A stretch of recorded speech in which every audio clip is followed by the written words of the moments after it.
Bonjour, c'est André et bienvenue dans cette nouvelle vidéo où je vais vous parler du logiciel Weka. Weka, c'est un logiciel qui permet de faire du data mining. Le data mining, en français, ça signifie fouille de données. Vous pouvez le trouver en tapant Weka dans Google.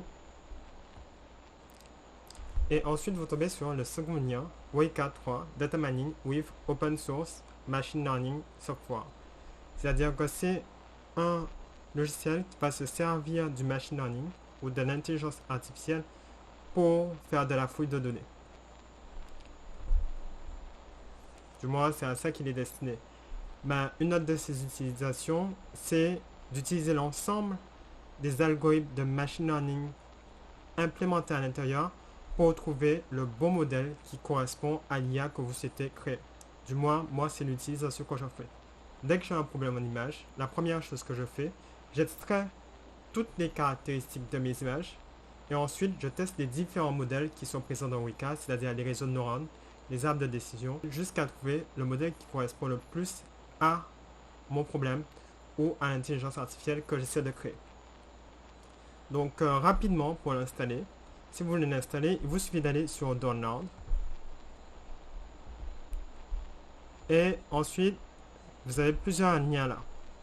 Si vous avez déjà Java installé sur votre machine, il vous faut prendre le second lien. Mais si par contre vous n'avez pas encore Java installé sur votre machine, il vous faut prendre le premier lien.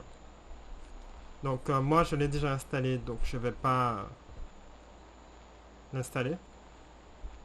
Donc je vais vous faire directement la démo avec le logiciel.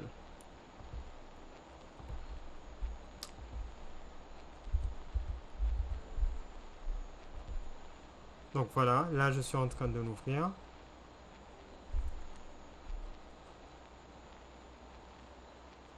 Et puis quand il s'ouvre, vous tombez sur une fenêtre telle que celle-ci, où il y a Explorer, Experimenter, Knowledge Flow, Workbench, SampCLI. Je vous avoue que j'utilise jamais les 4 derniers, mais j'utilise très souvent le premier, Explorer.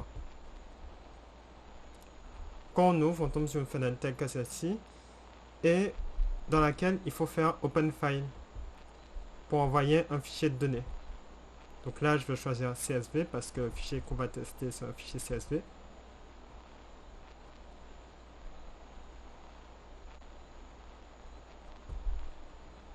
Et je vais aller dans mes téléchargements.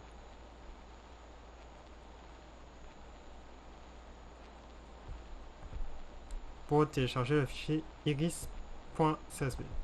Pour charger le fichier iris.csv. Donc voilà, j'ai chargé le fichier iris.csv. Le fichier iris.csv, c'est un fichier qui a été composé à partir de données extraites de fleurs. Donc c'est-à-dire qu'il contient principalement 4 mesures. Je suppose que c'est peut-être des biologistes qui ont pris ces mesures-là, ou une autre manière de prendre, c'est d'avoir beaucoup de photos des fleurs et ensuite d'extraire tout simplement les mesures. Donc là, il y a la longueur du sépale et là, il y a la largeur du sépale. Donc si vous ne savez pas c'est quoi le sépale, je vais vous montrer qu'est-ce que c'est.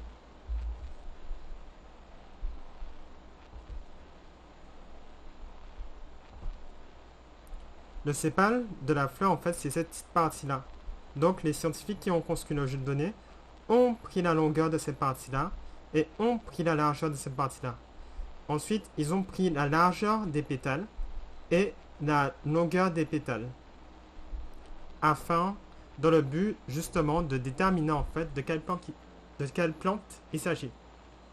Donc je répète bien, les scientifiques ont essayé de déterminer à partir de la largeur de sépales, de la longueur de sépales, de la largeur de pétales et de la longueur de pétales, l'espèce de la plante. Parmi 3 plantes qui sont Iris setosa, Iris versicolor et Iris virginica. C'est 3 espèces de plantes différentes. On veut savoir si à partir de la longueur des pétales, la largeur des pétales, la longueur des sépales, la largeur des sépales, on peut déterminer de quelle espèce il s'agit. Donc déjà, on peut aller dans Visualize. Dans Visualize, on va pouvoir visualiser, comme l'indique le mot, les différentes mesures. Là, par exemple, en X, on a la longueur des sépales. Et ce qu'on remarque, c'est que l'iris setosa, qui est représenté en bleu sur le schéma, a généralement des sépales qui sont supérieurs à 3,2. Cela signifie tout simplement que si l'intelligence artificielle fait un test, par exemple, l'intelligence artificielle va faire un test, tout bête, c'est d'un arbre de décision, tout bête, c'est si la longueur des sépales est supérieure à 3,2, ben, cette plante, c'est un iris setosa. Et voilà comment on a déterminé la plante à partir de la longueur de la sépale. Et l'IA, en fait, elle va aller prendre tous ces paramètres, les analyser d'elle-même. Oups, là c'est d'elle-même. Elle va prendre tous ces paramètres, ces 4 paramètres, les analyser d'elle-même, les comparer entre elles, afin de déterminer l'espèce de la plante d'elle-même. On va faire ça tout de suite. Pour ça, il suffit d'aller dans l'onglet Classify. Quand vous allez dans l'onglet Classify, il y a un tas d'algorithmes que vous pouvez utiliser. Il y a les réseaux de Bayes, qui sont des réseaux basés sur la probabilité. Il y a les functions, dont notamment le multi-layer perceptron, que j'aime beaucoup. C'est un réseau de neurones. C'est le réseau de neurones basique, si je puis dire. Ensuite, il y a des réseaux de neurones plus hauts, mais celui-là, c'était le premier.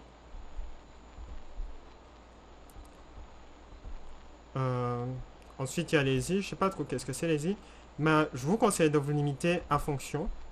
Multi-layer perceptron. En général, le multi-layer perceptron, c'est l'algorithme qui est le plus efficace dans ce genre de problème. Par contre, l'inconvénient que le multi-layer perceptron présente, c'est qu'il peut pas prendre beaucoup de paramètres. Quand je parle de paramètres, je parle de là, on a la longueur de pétale, la largeur de pétale, la longueur de sépale et puis la largeur de sépale. Mais supposons qu'on met 100 paramètres différents, je vous assure que les réseaux de neurones, ça ne va pas fonctionner. Le perceptron multicouche, ça ne va pas fonctionner.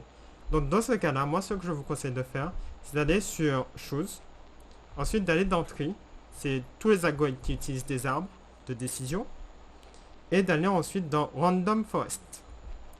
Random Forest, c'est en quelque sorte, enfin, c'est pas en quelque sorte, c'est mon algorithme d'intelligence artificielle préféré.